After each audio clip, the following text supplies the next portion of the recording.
Here we go with the light again.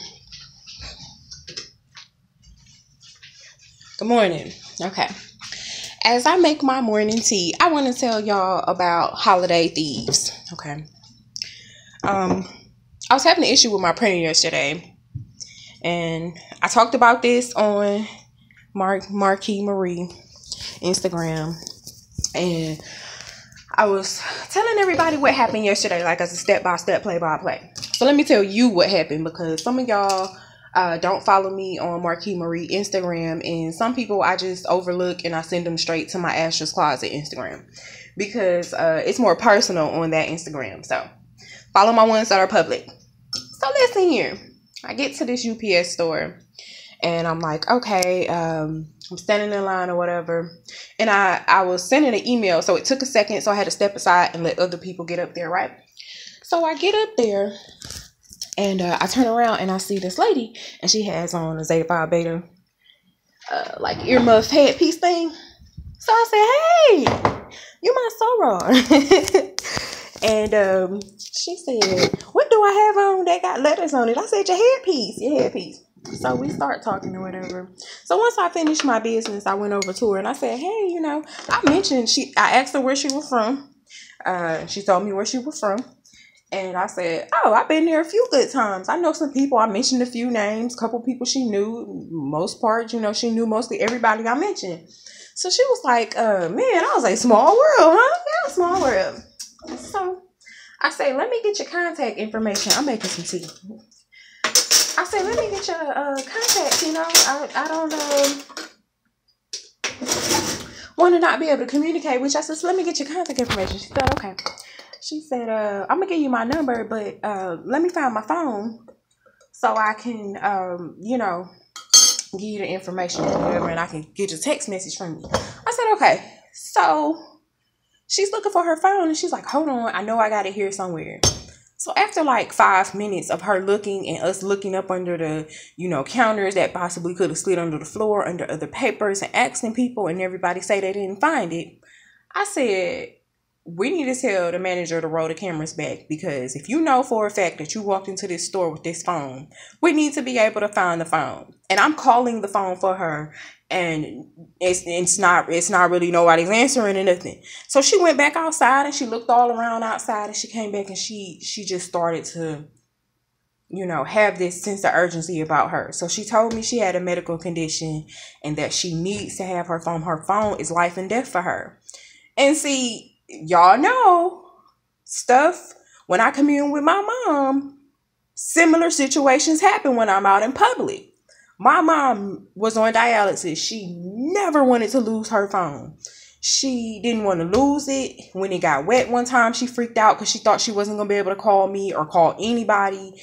And then as time gradually went on, she realized that her faith and God and things like that protected her all the time, where she was able to, if the phone broke, somebody would help her or something like that. Because I tell her, like, Mom, calm down, the phone is not your lifeline, So I had to use the same tactics yesterday. I told her, I said, I'm not going to leave you. It's okay. I said, let's just try to backtrack and find out what we can do. So I go in the store all the time. I went up there, I told the man, I said, hey, sir, I know you in charge. I said, this young lady, she's one of my sorority sisters, but I just met her today. Let's be clear from the beginning. I just met her today. I said, can you run the cameras back so we can find her phone? So she went back there with the man. She ran the cameras. In like 10 minutes, she come back. She said that the man that was behind her took his hand and sat it on the counter, looked at the man that was ringing him up, slid his hand across the counter, and put it in his pocket and walked smooth the fuck out the store. Really? This what you gonna do in the holidays? This what you gonna do for people that's just, and to be honest, I blame the cashier, because I remember when I was a cashier or any setting where I worked at any desk, you need to look around and see what's going on. Oh, excuse me, you left your phone, you left your keys, you left your wallet. None of that happened. And so, you know, we can blame as many people as we want to blame. And she kept saying, I blame myself. I said, it's just an accident. You made an accident, you know, but it's other people's responsibility to be good fucking human beings and just say, hey, you lost your phone. All the shit we do with our phones these days. Why would you even take somebody's phone? Like, unless it was like an iPhone or something like that, you know, it was not a very expensive phone, you know, so. Okay, so fast forward. We're talking. She almost made me cry because she was like, you are just a blessing. Because I told her, I said, I'm not leaving you. And usually I got a whole bunch of stuff that I have to do. I be having an itinerary and a schedule. And I just was like, I'm okay. I don't have anything to do. So, you know, you'll get put in places to help people. And my mom used to tell me that all the time. So anyway, she told me all about, you know, her health condition. And we talked. And I told her, you know, about things that with my mom, the same type of health condition. And you know, we ended up going to the store and I made sure she got to where she was going safely. But in between all of that, let me tell you what happened.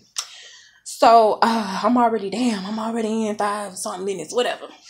So we called the police and the police came out there and he said, do you want to press charges? And she said, yes. So the man that I asked to run the cameras back in the store, he knew the father of the boy that stole the fucking phone. Excuse my language this morning, but I'm serious. Like, there's too many ties around, right? So the man went in the back of the store. He said, I know this man. He told us, he said, I'm going to call him. He called the man. He said, all right, they're going to come bring the phone back in 45 minutes. They'll be up in 45 minutes. So about 55 minutes later, the father comes walking in the store and he's like trying to yell at the cop. And we looking like, first of all, you came up here with no son. The one who actually stole the phone. You came up here with no son. And now that you're here, you want to argue with the police officer that's been sitting here for like forever waiting to get a police report done. So the police officer took him outside. They talked. He frisked him. I guess he wanted to make sure he didn't have nothing on him. And we got her phone back. But she's still going to press charges. And I would too. You know what I'm saying? This boy is using the excuse that the phones look alike. And she told me, she said, I had an emblem on my phone on the cover and it was glued on there really, really tight. But the guy took it off and kept it. Like, why? Why are you keeping it? It's like a cartoon character. Why are you keeping this stuff? Like, people just crazy, you know? And sometimes people don't need nothing. They just steal just to steal. You know what I'm saying? Just to say that they did something. That might be the first jump off. And if you get off with that, you know, you can figure you can keep going. People think like that. So I'm just glad we got her phone back. But when I say we was in there for about over 3 hours yesterday, trying to straighten everything out. So, moral of the story, 7 minutes in or so, watch your back. Watch your back. I watch my back, I watch my front, and I ask the ancestors to cover the rest because it's too much going on, man. It's too much going on. People just taking shit for no reason. It's the holidays. They don't have nothing. They want something. And instead of them going out to get it and working like they should to get what they need, they not doing that. They just taking it. So I tell y'all all the time, watch your back. Watch who's watching you, you know, and bear your arms. You have the right to do that. Bear your arms and bear all kinds of whatever you can do as long as it's legal. But you know what I'm saying? Do what you got to do because these people don't care about you, your family, your needs, none of that stuff. So holiday thieving at its finest. That's what's going on out here. But I'm glad that when I speak something, I believe it, because I told her immediately, we're going to get your phone back and everything is going to be okay. So I'm glad that when I put that out there in the atmosphere, I meant it. I was sincere with it, and I'm glad that it came to pass. That's how I keep telling people, words are very strong.